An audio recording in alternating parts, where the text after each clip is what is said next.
The Sweden Democrats are trying to imitate Donald Trump's electoral success by putting a moderate face on anti-immigrant policies.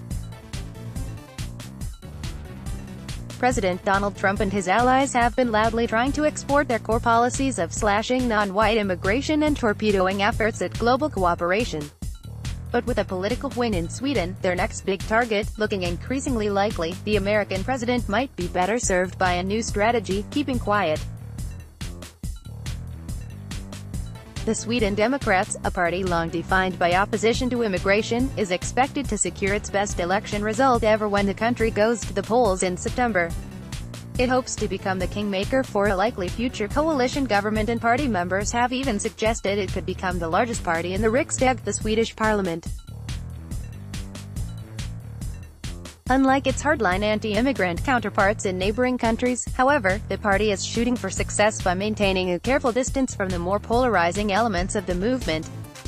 Across Europe, which Trump is touring this week, foreigner-bashing nationalists are riding the greatest ascendancy of their ideas in decades.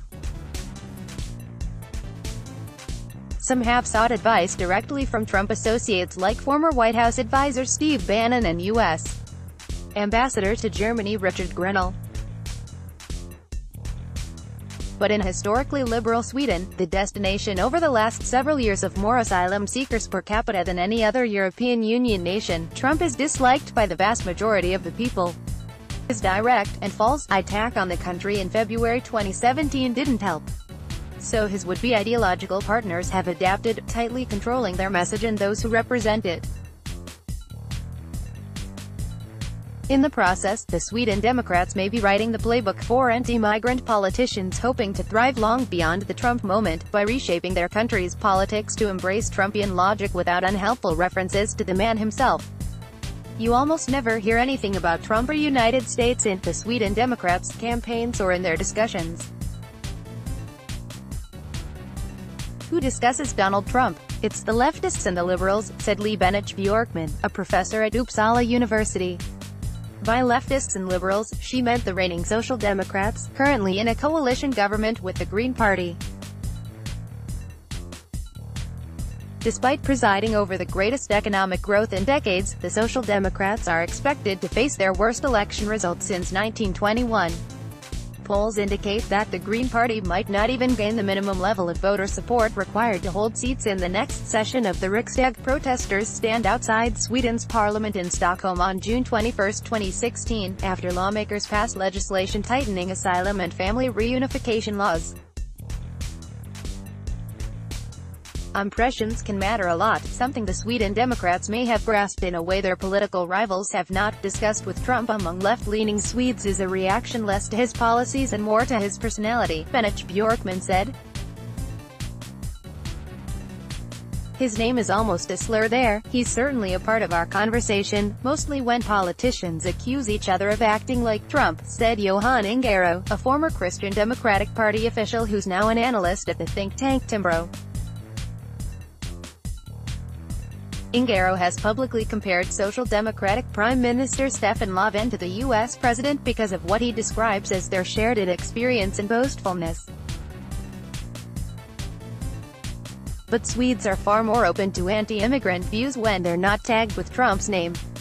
The Sweden Democrats are winning voters, including some on the left, by casting themselves not as part of a global movement that wants to build walls but merely as defenders of native-born Swedes.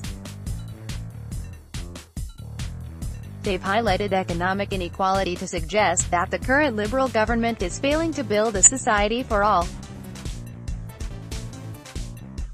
In talking about their signature issue of immigration, they combine proposals for major policy shifts, like a near end to family reunification for legal immigrants and the country's potential departure from the EU, with deliberately moderate rhetoric and aesthetics.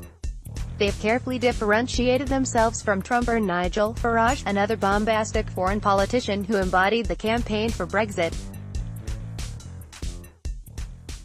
The party appeals to the Swedes' view of themselves as rational common-sense thinkers.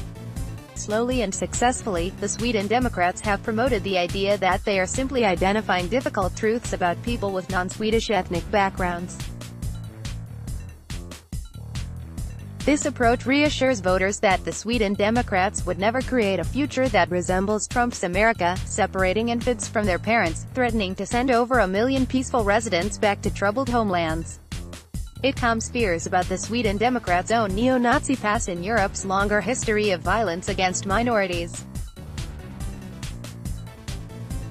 And increasingly, the strategy is being mimicked by rival politicians who have failed to find an alternative way to address people's worries about integration and the fate of Sweden's welfare state in the face of the new arrivals.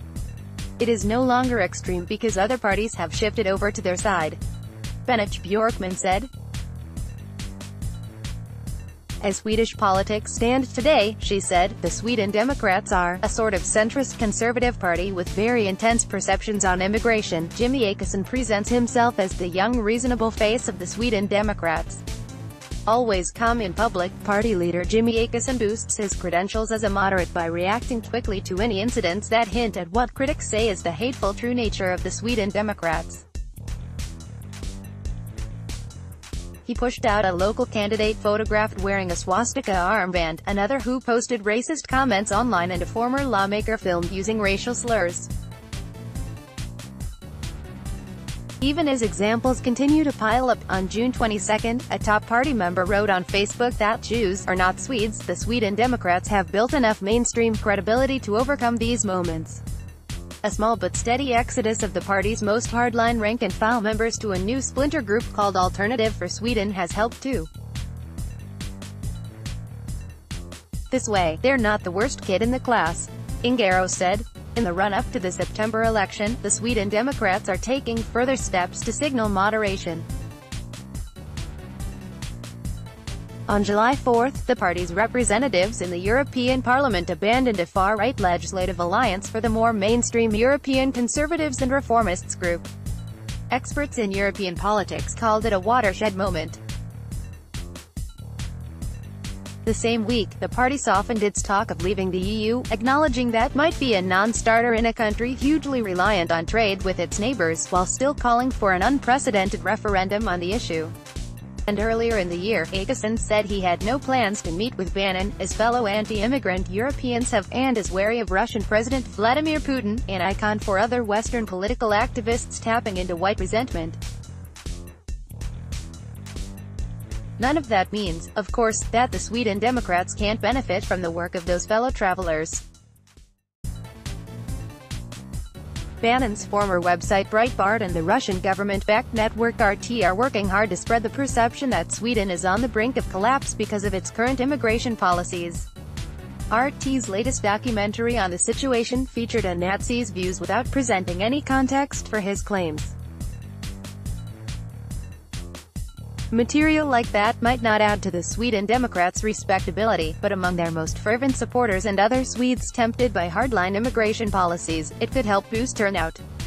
Barring an earth-shattering event, a big electoral win for the party looks inevitable. What comes next might be even sweeter. Despite their numbers, the Sweden Democrats could choose to stay out of any ruling coalition, leaving that to traditional major parties. From their seats in the Riksdag, they could avoid accountability for the new government's choices while doubling down on their already successful claim to represent Swedes betrayed by the establishment, Ingaro said.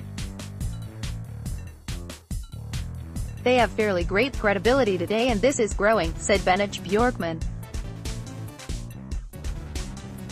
What we see is a party which is going to be one of the largest and keep shifting the landscape here. The press team for the Sweden Democrats did not respond to a request for comment for this story. Download. Do you have information you want to share with HuffPost? Here's how.